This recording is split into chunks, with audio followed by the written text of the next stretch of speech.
Hello, and welcome back to the 10-Year Forecast 2020. We have a very special guest for you today. We have Beena Venkataraman.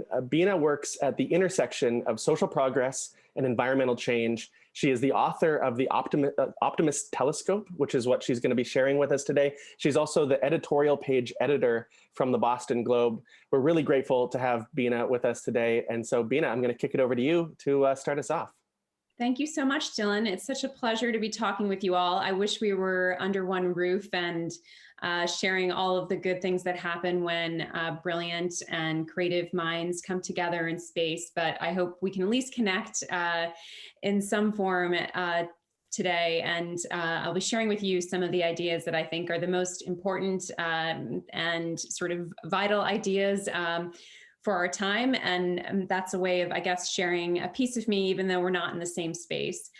So I want to acknowledge that even for futurists, even for people who come to a conference like this and think about the future and really care about the future, that to think long-term in a moment like this, which is my plan today to talk about long-term thinking, is somewhat seems a little bit strange. We are dealing with so many urgent crises at the moment. If you're on the West Coast, you might be looking out and still seeing wildfires burning. If you're on the Gulf Coast, you might be noticing some severe flooding, the incoming hurricane. And regardless of where you are, we are in a global pandemic, and to even look ahead can cause a lot of anxiety, can cause, the sense of, I guess, murkiness, because we're all just kind of trying to survive in the moment we're in through this economic crisis, through this pandemic. And so what I want to offer, and perhaps you've been experiencing this through the conference already, is that long-term thinking, I think, can be, while it can be a luxury, it can also be a form of relief from anxiety about the present, from concerns and worries about the immediate future, when the immediate future seems rather uncertain, rather murky. It's unclear when that vaccine's coming. It's unclear whether we can visit our families and friends anytime soon, or how the school year is going to turn out as it goes if you have kids. But what long-term thinking can do, I think, is offer us perspective on this time in a way that might actually be a relief. And so what I wanted to do is start with an exercise for all of us, and I'm going to do it alongside you, which is an exercise in imagining your future self. So I would like you to think about your future self, or if you prefer, you can think about a child or niece or nephew, godchild or grandchild, and project ahead at least 20 years into the future. So we know from ITIF research that most people don't think ahead. The future kind of goes dark in their imagination past 15 years. So I want to invite you to try to populate a vision of the future with some vivid, colorful details. Think of this future person. In my case, I'm going to think of myself, and try to imagine where that person is, what their community looks like. You might not get it exactly right. You probably get it wrong, but just to kind of picture some of those details, the sensory details of where this person is. And then I'm going to give you a few moments, take a few moments, and think about what you would say if you were going to write a letter to your future self, or if you could communicate right now with your future self or that future child, and give them some context on what's happening right now. Maybe describe how you got through this time, what it meant, looking forward, what you hope is going to come out of it for yourself, for the world, and what perspective you hope that this person will understand about you today. So we're going to take a few moments to do that.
Okay, so I'm sure you didn't maybe get through everything you would like to say to your future self, but I hope you were able to at least generate some thoughts that might go into a message to your future self. And of course, you could return to this later if you have a chance to actually write a full blown letter to yourself in the future. I really recommend it. I've done it on a couple of occasions in trying to make major decisions in the present that I knew would affect my future self, such as whether or not to have a kid. You can do it in the context of thinking about big problems that you might want to dedicate some portion of your time to in your life today. And behavioral economists call a variant of what we just did perspective taking. So the idea of trying to have empathy with a future person is taking their perspective in a way that you might do, for example, with people living today in rural Philippines. You would have to take their perspective in some way to bridge some sort of gap that's between you. And it's been shown in some research that this can be really effective at changing our actions with respect to the people we're taking perspective with. I think of it as imaginative empathy. So I think of it as making that leap between where we are today and the future people we are affecting, including ourselves, but also future generations. And we need tools to do that. It turns out that as good as we are relative to other species at imagining the future, thinking about the future, we conjure these images of the future in our minds based on past episodes. We rely on our episodic memory in order to think ahead and project ourselves into these scenarios.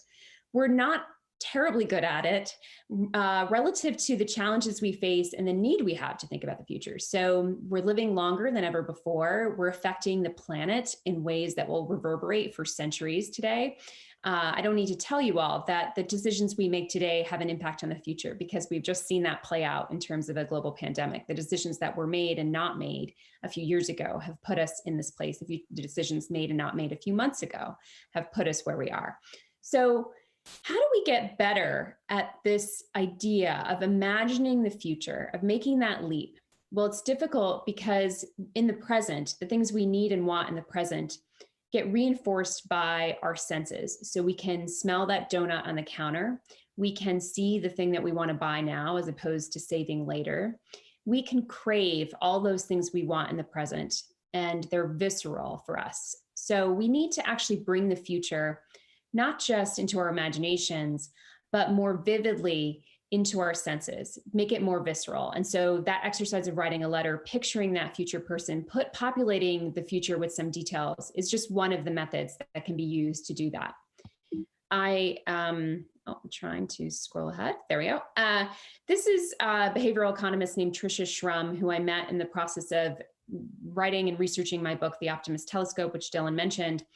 And she started a project called Dear Tomorrow, where she invites people to write letters to a person to be opened in the year 2050 in the context of climate change, with the idea of perspective taking or imaginative empathy, and drawing on some research that Elke Weber at Princeton University has done that does show that when people take the perspective of a person in the future, it's been shown that they are more willing to do things about climate change today. And this is just one way of using that insight and that tool of imagining the future self to try to create tractable change around how people make decisions in the present. So the reason we're talking today is that I wrote this book, The Optimist Telescope. And I want to share with you just 3 of the major insights from the book and sort of the cliff notes, if you will, so that you can get those insights and have them at your disposal to use for long-term thinking in this time of crisis, but really more broadly in your lives, in your work. And even, I think we can use these tools as a society. So I spent about 5 years researching this book, looking at fields spanning from psychology to anthropology to history to biology. I also spent time in communities around the world trying to document what helps us to be better at exercising foresight, what helps us as individuals to do that, what helps us as organizations, what enables us to do that even as a society. And I found examples from all over the world of both what to do and what not to do. And so that's where these insights come from. The first lesson I want to share is that we have to mind what we measure. So the cautionary tale I'll tell you is one of the stories I tell in the book, which is about the microfinance industry in India in the first decade of this century. So in the aughts, there were multiple organizations, companies, and nonprofits who were lending to poor women, mainly groups of poor women in rural India, some in urban areas as well, giving them these small loans, many less than $100, with the idea that those loans could then be used to start businesses and generate income. And that when you put income in the hands of women, and particularly in the poor, in this way, that you can help break the cycle of poverty in families. Now, all of that is very laudable, and all of that sounds really good and actually sounds long-term in terms of breaking that intergenerational cycle of poverty, trying to give people the capacity to do things that are long-term, like establishing businesses. Well, there was a problem with the way that this industry was operating in South India in particular, in the sort of lead up to what became a major crisis and a microfinance bubble that collapsed in 2010 and led to a rash of suicides among many women in these villages who had been recipients of the loan. And what happened? Well, the primary way that this industry that was lending to these women was measuring their success and tracking their progress and their growth was to look at loan repayment rates. So that was the metric that was used to celebrate and argue for continued growth, continued saturation of loans into these particular regions. And what happened was the loan repayment rate was impressive. It was between 97 and 99% on the eve of the crisis. And you'll hear some echoes of this, of our own financial crisis here in the United States, with the mortgage bubble, the sort of housing bubble that was being created. In the lead up to that, a lot of metrics were showing a lot of positive trends in the economy right before that crisis. Similarly here, people were deluded by that rate. They weren't looking below the loan repayment rate at what was really happening. And in a lot of cases, what was happening in these groups of women were that they would cover each other's loans, a positive thing if a woman falls back on a loan for a month here or there, but they were also becoming more leveraged. They were taking out loans from black market lenders, from other organizations that were using then to repay the sort of formal microfinance lender loans. And as a result, becoming more indebted. Many times the women were in cycles of poverty that were so deep that they weren't using the loans to start businesses, but rather to do things like pay medical bills, deal with the education issues that came up, deal with putting food on the table, which is all important, but it's not income generating. So to have a loan to deal with that kind of problem as opposed to a grant is not a great cycle. It doesn't set up a great cycle in a family, because how do you repay a loan when you've used that very money to pay a medical bill and not to do something that generates an income? All of which is to say that a metric that was used to evaluate success was masking the risk in this industry. It was masking that women were getting shamed in these groups for not repaying their loans, which is what contributed to these suicides, and also to their indebtedness, that their indebtedness was growing while this metric was being used. And I offered it as a cautionary tale because we have so many ways in which we echo this pattern in our lives, in our work, in our organizations, and in our society, whether it's counting the number of emails we responded to instead of looking at whether we're actually dealing with the work that needs to be done for the long term. Are we making progress on those long-term projects? In a company, are we focused on quarterly profits at the expense of investing in new businesses, at the expense of growing our market share? Can we be outcompeted next year because we haven't put any resources into innovation and invention, because those things take revenue away from those quarterly profits as opposed to invest in the future? So we have to think about what we measure, not in terms of merely trying to represent the current state of affairs, and rather to pick metrics that are milestones that actually show us where we are on the road to a long-term goal, long-term progress. What are those ultimate goals of an organization? What are those ultimate goals of a society? The ultimate goal of a society is not GDP growth, right? It's a multitude of other things. It's the welfare of the people. It's whether there's evenly distributed opportunities and growth. So we need to start replacing many of those metrics in what we measure from our lives all the way up through to nations, based more on what needs to be, what reflects our goals for the long term. And a way to think about this in a very simple, relatable way is, the sort of test of what would you want to be remembered for, and what are you doing that's making progress on that goal. So having some time to reflect on that every day, if possible, if not at least once a week, so that we don't get caught up in what is a very common cognitive mistake, bias, which is to focus on measuring ourselves based on that feedback we get that's right in front of us, the availability bias. All right, the second tool and insight I will share with you from the Optimist Telescope is that we have to pick up the tools to think ahead, pick up tools that aid our imagination. So I shared with you one at the beginning of this talk, which is writing a letter to your future self, which is a way to overcome that imagination gap where we need to be able to bring the future into our senses, into our thinking in a way that isn't always easy in our daily lives. In organizations, there are other tools to do this. We're going to do a version of such a tool at the end of this. We're going to look at the tool of prospective hindsight, which can be used by investors, it can be used by companies, it can be used by nonprofits, as well as individuals to think through future problems and avoid sanitizing dangers in the future, as well as avoid letting doomsday keep you from planning for the future, which is another thing that we are prone to do as humans and as organizations. So there are many tools like this in the book. And another one that I'll share with you that I think is relevant for the current situation we're in with the pandemic is that when people think about the future, they often try to generate scenarios. They'll try to just say, let me just plan for X, Y, and Z scenario. And that's how I'm going to orient myself towards thinking ahead. And there are a lot of flaws with that sort of conventional scenario planning that's done in a lot of organizations and that we do just sort of informally in our lives. You'll just start thinking, how could this go in the future? And you start surmising.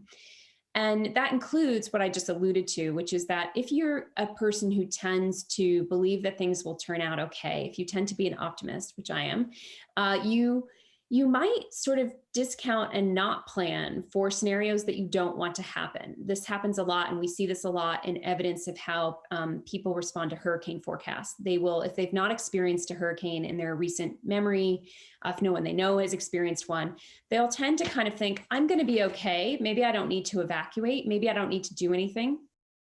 Whereas people who have a salient recent memory will be more likely to prepare for those incidents. Even if those incidents aren't likely to happen again because they've just happened, they may be actually trapped by their memory of something traumatic that just happened. And one of the stories I tell in the book is about the Munich Olympics, where there were scenarios generated in 1972 for the organizers, including the scenario that happened, which was a terrorist attack on Israeli athletes from a group called Black September. And even though that scenario was projected and predicted for them by an expert, the organizers of those Olympics decided to ignore the scenario and not plan for it because they really didn't want it to happen. They were more interested in correcting the recent trauma, which was that the previous time the Olympics had been held in Germany was in 1936, when Hitler had presided over them. And there was this idea that they needed to create the cheerful games, die heiteren Spiele, that they needed to actually correct for these errors of the past and not really think about and consider the wide range of things in the future. So I encourage, as opposed to scenario planning, methods that actually help address that empathy gap, the need for imaginative empathy. So scenario planning can be done at a very sort of cerebral level. You can have an intellectual engagement with a future scenario and decide, that's really not likely to happen, or that's likely to happen. Let me plan just for that one because that's the one I want to happen. That's the one that seems like the data and the trend lines are pointing towards. We tend not to recognize that what we really need is to empathize with ourselves in the role of facing that scenario in the future. What is it going to feel like to face that pandemic months down the road? What's it going to feel like if we didn't take these decisions in the right way? And some of the tools that are good for that are role play, games, war games, similar to what the Pentagon plays, and also virtual reality and augmented reality and world building, and some of the very things I'm sure you're talking about and doing this week in terms of engaging those emotional, visceral responses that simulate being in those future scenarios. Another tool in terms of thinking ahead that I think is just really important to emphasize for people who play any kind of leadership role in an organization or in a community, even if it's being your neighborhood go to for potluck dinners, whatever that might be, is to think about the role of culture. So everyone, I imagine, has heard of the famous marshmallow test, those experiments that were given to toddlers, where the toddlers could choose between having a treat immediately or waiting for an indefinite period of time to get a second treat. And the researchers found this correlation that was then touted as sort of evidence of the importance of delayed gratification, where toddlers who waited for the second treat later had really good outcomes in terms of achievement test scores and college completion rates and earnings even.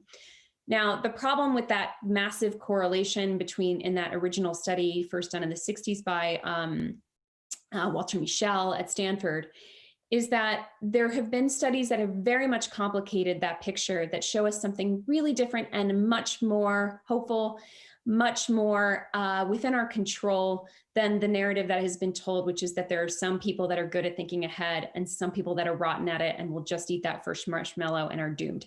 So the better story, the good story, the good news that emerges from this body of research, where this test has been repeated in all kinds of settings, including with toddlers from Cameroon, who, from a subsistence community, who invariably, they wait at much higher rates. At about 70% of those kids wait for that second treat, as opposed to German and American toddlers, where you get about 30 to 40% waiting, which says a lot about culture. There are also experiments that show that if you put kids in a peer group where you say, okay, all the kids with the red t-shirts on waited for the second treat, you're wearing a red t-shirt, you're more likely to get those kids to wait for the second treat because they believe it's a cultural norm. And the reason I share all this with you and this research and why I think it's important is because we influence the culture of the organization and the communities that we're part of. And if we can reinforce each other to think ahead, that is a powerful tool for doing so. I spent a lot of time with professional poker players in Las Vegas while I was interviewing people for the book and researching the book. And one of the insights I found there was that the way that the best poker players sort of did their calculated betting over time and avoided the sort of impulse to gamble it all away at the casino if they'd won in a tournament and just throw it all away at the roulette wheel or the blackjack table was by having peer groups that really reinforced being calculated and thinking long-term. And it's just one of the many examples of how culture can actually affect whether we think ahead. So we can hold each other accountable and we can ask each other what we're doing about our long-term goals and how we're thinking about the future. Are we imagining the future enough together? Which I think you're all doing just by being here.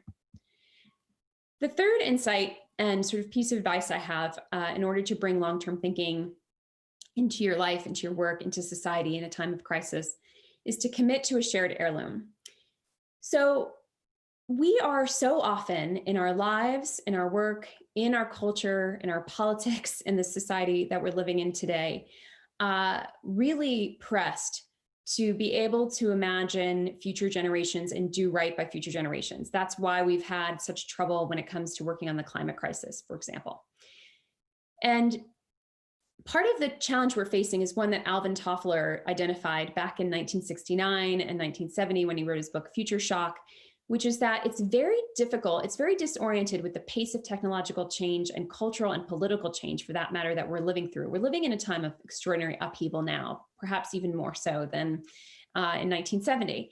And that's debatable. But how do we actually think about what future generations would want or need? How can we even have the audacity to imagine what a future generation would want, whether they're going to have technology that solves certain problems, whether they're going to have a different political system? It's very difficult to wrap our heads around that. But the heirloom asks of us something different. When you commit to a shared heirloom, it's a way of engaging with future generations that doesn't require you to have perfect knowledge of what their society is going to be like. It embraces that humility.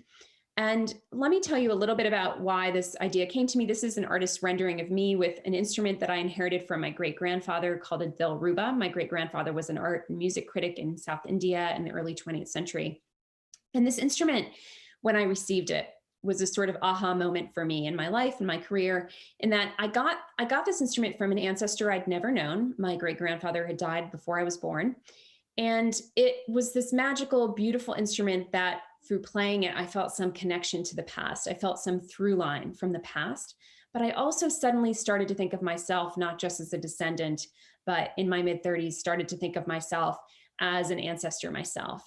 How would I shepherd this object in time? I have to, I'm probably going to pass it on to a niece. So that positions me as sort of not the owner of this object, but the person who is responsible for shepherding it to the next generation.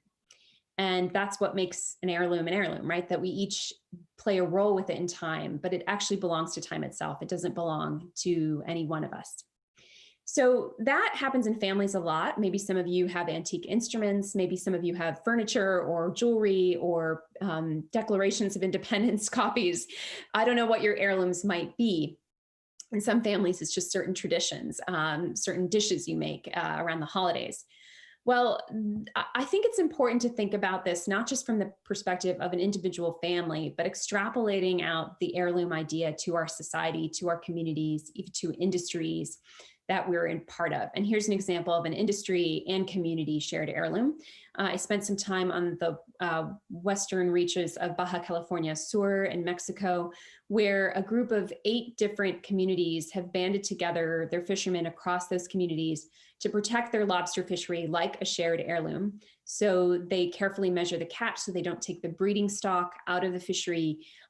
They have had a very different kind of fish story over the past several decades, where they've actually been able to see their stocks not just rebound, but grow and thrive over time by treating it like an heirloom, not like a resource to just be extracted all in one generation. And across these communities, the idea is that they are passing on the fishing tradition, the fishing industry that they're part of, as well as the fishery itself, these lobster, to the next generation. So it's an example of creating not something that is a time capsule that gets buried in the sand, but rather something that gets passed on generation to generation for each generation to have use of. So each generation is going to still fish. It's not like it's going to be left on a shelf untouched. It's going to be engaged with and create value and meaning for each generation. A very common way that I like to talk about shared heirlooms in the US today is to think about our national park system.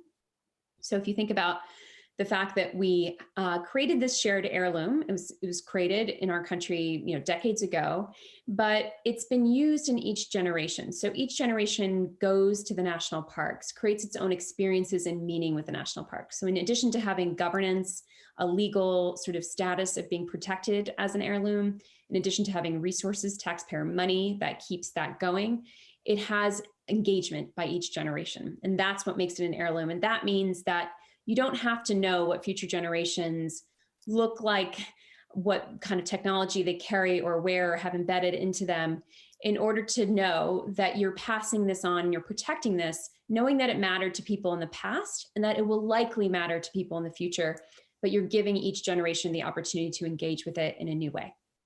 And that, I think, is a powerful way for us to be able to better imagine the future, but also make decisions that are right by the future, because we can use these objects, these resources, whether it's a library, a park, a piece of scientific knowledge that you're committed to for the future, as a way of bridging that imaginative empathy gap that we have.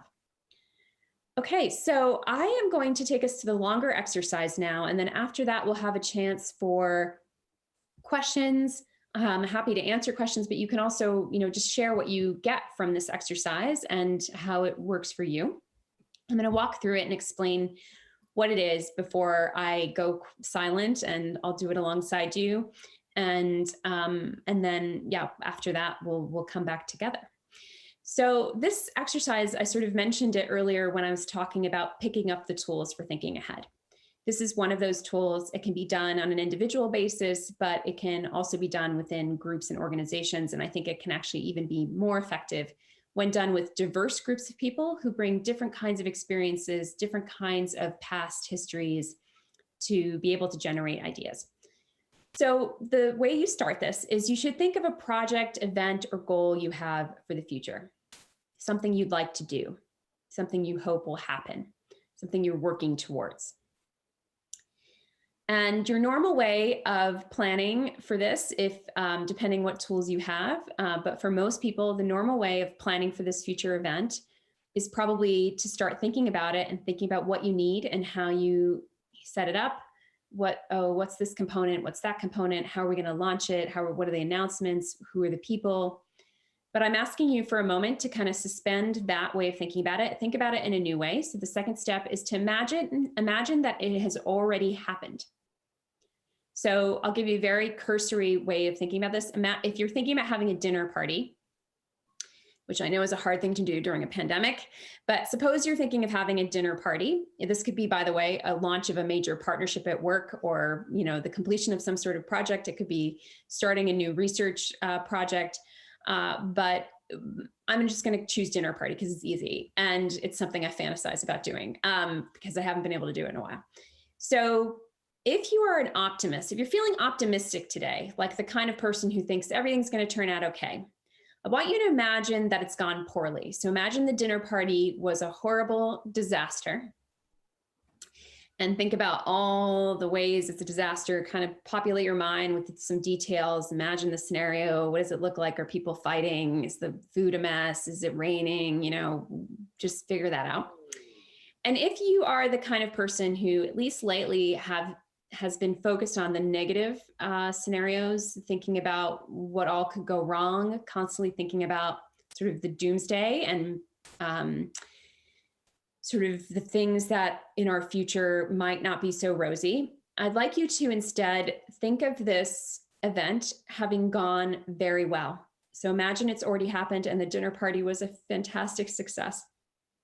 And again, step 3 is just to populate it with what made it a success. Was the conversation really flowing? Were people having really meaningful insights? Were new friendships formed? I'm again using the dinner party, but use whatever example you want. Step 4 is probably the most important step. So now that you've pictured it having happened, it already happened and it was great, or it already happened and it was terrible. List all the reasons how and why this outcome happened. So, what went wrong? What went right? What kinds of things? Pick all the possible reasons why and how it might have turned out the way it did. And I'm going to leave this slide up so you don't have to memorize this, but the last is this should say star, not start. Sorry about that.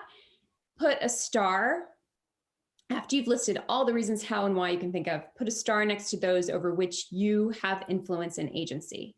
So what can you actually do something about? So if it's the rain poured down all over the outdoor distance dinner party and ruin the whole thing, do not put a star next to that. You don't control the weather, though you might be able to control whether you get a tent. Think about that, or whether you have a rain date as an alternate in case it does rain. So think about it that way and just sort of look for those points of agency to put a star by. If anyone has any questions about that before we start, it might be nice to know, and maybe Dylan can tell me if any questions pop up. But if not, I think I will just give you some time to work on this, and I'll do it myself so I have a gauge of the time myself.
Okay, I hope that was enough time for at least a start. I tried to work quickly. Of course, I've done this before, but I'm happy to share this slide with Dylan or make sure everyone can get this afterwards if it's useful. It's also, if you did get the Optimus telescope, or if you happen to have it, this exercise is described in chapter 5 of the book, where I talk about an investment firm called Eagle Capital that uses a variant of this. It's a little bit different what they do. So I'm happy to, I hope this was helpful. And just to give you a little bit more context, part of what this is about, why would you do this? You know, sort of why would you generate this set of reasons? Why would you go about imagining things as if they've already happened, in case it's not obvious from having done it? Part of what you are trying to do is overcome that tendency that some people have, many people have, to sanitize future scenarios that they don't want to plan for. So they take them off of the plate, just like those Olympic organizers in Munich did with that scenario that ended up happening, the terrorist attack. And also, conversely, it is to deal with what is another tendency that many people have, and I would say is increasingly becoming a problem today amid our many crises in the country and in the world, which is to decide that you don't have enough of an impact on the future to believe that doomsday is coming and that you might as well live like there's no tomorrow, might as well live for today because we're sort of inevitably headed for some sort of doom, or things are inevitably cursed. And that kind of despair and even nihilism about the future, I think, is entering a lot of our media culture. It's entering a lot of our political discussions right now. It certainly has been part of conversations about climate change for some time with the pandemic. And one thing that's really important, just from a psychological point of view, is that in order to be able to engage with the future and make it better, we need to feel like we have agency to affect the future. Otherwise, we will think that what's the point of acting on climate change? We don't have power as individuals, we don't have influence. And so one of the things an exercise like this does is highlight for you, with whatever kind of future scenario we're dealing with, whatever kind of future outcome we're dealing with, those points at which you have agency and influence and you have a decision. So we have a bit of time, not as much as I hoped, but I took longer explaining this than I meant to. But for questions and or comments or reflections on how this exercise has been for you. And Dylan, thanks for helping with that. Of course. Thanks for being with us, Bina. You've given us some great examples to think about here, and some great tools. Really helpful. One question we had that I think is a really good one, is around this idea of these cultural heirlooms. And it's such a beautiful way of thinking about it. I really appreciate it. It made me think for myself. I'm from Canada originally. I immigrated here to the US. And in Canada, we have this crown land everywhere. Like most of the wilderness land is this crown land. It's collectively owned by everybody, by the people.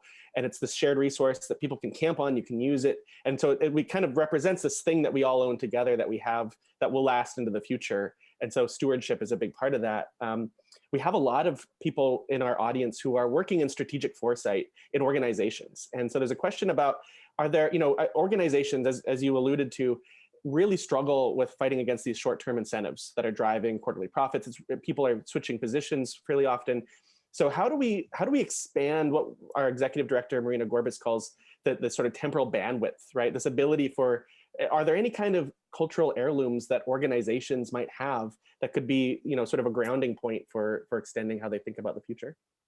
Yes. I mean, I think it's important. You can do this within an organization. You can create one de novo sort of in this generation. That's a harder thing, right? It's easier to bring something from your past and say, look, this has meaning for the future. We're trying to build on this tradition. And I'll give you an example, because I'm the editorial page editor of the Boston Globe now, which Dylan mentioned at the very beginning. I am now in the process of trying to revive and reimagine a 19th century newspaper that was founded in Boston, which was a major force and megaphone for abolitionist, so anti-slavery voices from 1831 through the Civil War, through 1865. and drawing on Boston's heritage with having been one of the seats of the abolition movement, to argue for and create a platform and megaphone for voices for racial justice today. And so it's a way of carrying something from the past that people can be proud of and feel like belongs to them because it happened here on their streets. There are, sites, cultural sites locally. But I'm trying to draw a thread with that to help people imagine a different kind of future through that work. And so for each organization and industry, I imagine it will be very different what kind of thread you can pull from the past and bring into the future in a way that is meaningful for you and is sort of beyond the just, I think there are a lot of organizations that obviously do a lot to curate and tell their history in terms of, this is how the founding, this is what the founder believed. These are some objects that maybe the founder had. Those can be sort of heirlooms that pertain to the organization itself. And what I would encourage is looking for heirlooms that can create meaning for people who, beyond sort of the people who are thinking about the institution itself.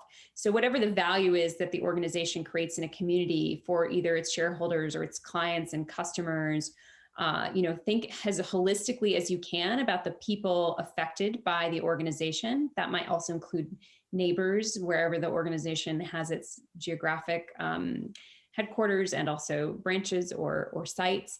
And to sort of think about how to create an heirloom or carry through an heirloom that will have meaning where the organization meets those many sort of stakeholders, so to speak, or shareholders or investors, however you want to think about it.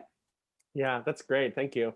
I think that's all we have time for questions, unfortunately, but there's a couple really great connection points you gave us that I just want to point out. One, when you were talking about scenarios and how people have a preference for scenarios that they want to happen, right? And that there's a trauma piece in there of if somebody's gone through something that was incredibly painful, then mentally we just don't want to return to that to even think about it. And we actually have a session later today with my colleague Alana looking at equity and looking at equity in futures. And we're actually in that session, we're going to be modeling how do we have these kinds of healing conversations? How do we get at reckoning with what's happened in the past that prevents us from really looking at it and speaking about it openly, frankly, to atone for it, to move forward from it, to help bring people back together. And then the other piece is you're talking about scenarios, and I can't agree more that it's so important to take it out of this abstract space, right, and bring it into life. Our colleague Jay McGonigal has been helping us with that. You've given us some amazing tools for that.